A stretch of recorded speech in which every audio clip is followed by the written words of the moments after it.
Bismillahirrahmanirrahim. Assalamualaikum warahmatullahi wabarakatuh. Perkenalkan, nama saya Asmiati, NIM 10564110319. Baik, saya akan mempresentasikan materi saya, yaitu adalah Reinventing Government dan Good Government. Baik, yang pertama yaitu Reinventing Government, yaitu mewirausahakan birokrasi. Perkembangan sistem pemerintahan dari masa ke masa memiliki permasalahannya sendiri, di mana masing-masing permasalahan selalu jatuh pada perilaku birokrasi yang cenderung tidak efisien. Berbagai pemikiran muncul guna menemukan DNA baru yang sistem pemerintahan dari yang bersifat tradisional menuju pada kondisi yang lebih modern dan lebih baik. Public management yang kemudian bergelar menjadi New Public Management dengan konsep kewirausahaan. Salah satu pemikiran terpopuler pada era 80-an hingga 90-an adalah konsep Reinventing Government dari Oxford dan Gabler. Topik pembahasan utama dari tulisan ini adalah pemikiran tentang mewirausahakan birokrasi. Banyak yang menduga tindakan ini merupakan tindakan yang sangat berisiko. Istilah Reinventing Government bermakna lembaga sektor pemerintahan yang berkebiasaan entrepreneurial dengan memanfaatkan sumber daya yang ada, namun menggunakannya dengan cara yang baru guna mencapai efisiensi dan efektivitas. Oxford dan Gabler merancang setidaknya 10 alur populer yang dinamai sebagai pada dasar dalam melakukan suatu rekonstruksi. Pada pemikiran yang dimaksud adalah sebagai berikut, yaitu satu, Catholic Government. Dalam bahasa Indonesia yaitu pemikiran katalis, mengarahkan lebih baik daripada mengayuh. Maksud dari hal ini adalah berangkat dari filosofi kapal laut. Hendaknya pemerintah mengambil peran sebagai pengarah saja diri pada sebagai pengayuh atau pelaku pelayanan publik.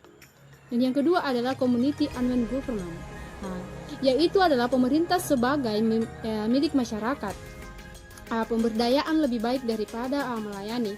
Maksudnya dalam hal ini adalah pemerintah adalah memperdayakan masyarakat dalam penyelenggaraan berbagai kebutuhan publik. Tercipta rasa memiliki bagi mereka sendiri, sedangkan pemerintahan bukan lagi pelayanan melainkan hanya sekedar pemberi petunjuk. Dan yang ketiga adalah competitive government. Dalam bahasa Indonesia yaitu adalah pemerintah yang kompetitif ke dalam pemberian pelayanan. Dan yang keempat adalah mission driven government.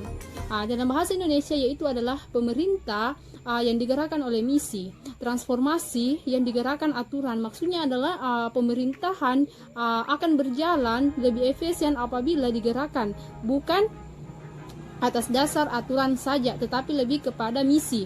Dan yang kelima adalah result oriented government. Dalam bahasa Indonesia yaitu adalah pemerintah yang berorientasi pada hasil, membiayai hasil bukan memasukkan. Maksudnya adalah dalam menyelenggarakan pelayanan publik, pemerintah hendaknya tidak terfokusasi pada input saja.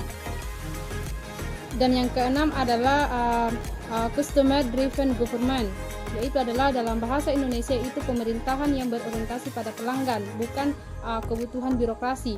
Dan yang ketujuh adalah enterprising government. Dalam bahasa Indonesia yaitu pemerintahan berwirausaha, menghasilkan lebih baik daripada menghabiskan. Maksudnya adalah pemerintah bukan menjadi suatu organisasi yang berorientasi pada laba saja, melainkan pemerintah lebih mengutamakan efisiensi. Dan yang kedelapan adalah activity-based government. Dalam bahasa Indonesia yaitu adalah pemerintah yang antisipasif, mencegah lebih baik daripada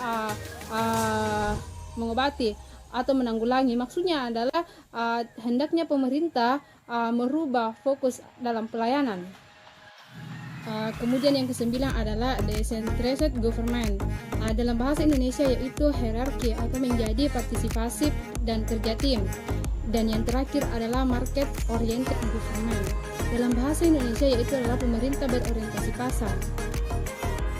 Selanjutnya materi kedua yaitu adalah good governance. Good governance ini merupakan sebagai tindakan atau tingkah laku yang didasarkan pada nilai-nilai yang bersifat mengarahkan, mengendalikan, dan mempengaruhi masalah-masalah publik untuk mewujudkan nilai-nilai tersebut ke dalam tindakan kehidupan sehari-hari. Kemudian ada prinsip-prinsip governance, yaitu satu, partisipasi, di mana masyarakat adalah semua masyarakat memiliki hak suara dalam pengambilan keputusan baik itu secara langsung maupun tidak langsung. Terus yang kedua adalah penegakan hukum, yaitu bersifat adil dan berlaku pada semua masyarakat tanpa pandang bulu. Dan yang ketiga adalah transparansi, adalah susunan informasi tentang proses pemerintahan harus memadai dan jujur sehingga akan dapat dimengerti, diakses, dan dipantau oleh seluruh masyarakat. Selanjutnya adalah daya tangkap. Daya tangkap ini adalah lembaga-lembaga dari seluruh proses pemerintahan harus berusaha melayani semua pihak berkepentingan tanpa diskriminasi. Selanjutnya adalah berorientasi konsensus, adalah menjembatani kepentingan yang menyeluruh tentang apa yang terbaik bagi masyarakat dan tentang kebijakan-kebijakan. Selanjutnya adalah berkeadilan, adalah masyarakat memiliki kesempatan yang sama, untuk memperbaiki dan mempertahankan kesejahteraan mereka. Kemudian adalah efektivitas dan efisiensi, adalah seluruh proses lembaga dan pemerintahan harus mampu menggunakan sumber daya yang ada secara optimal. Selanjutnya adalah akuntabilitasi, adalah seluruh pengambilan keputusan harus bertanggung jawab kepada masyarakat dan lembaga-lembaga yang berkepentingan. Itulah pemaparan yang sempat saya bawakan. Lebih dan kurangnya mohon dimaafkan. Billahi fisabilil haq, fastabiqul khairat. Assalamualaikum warahmatullahi wabarakatuh.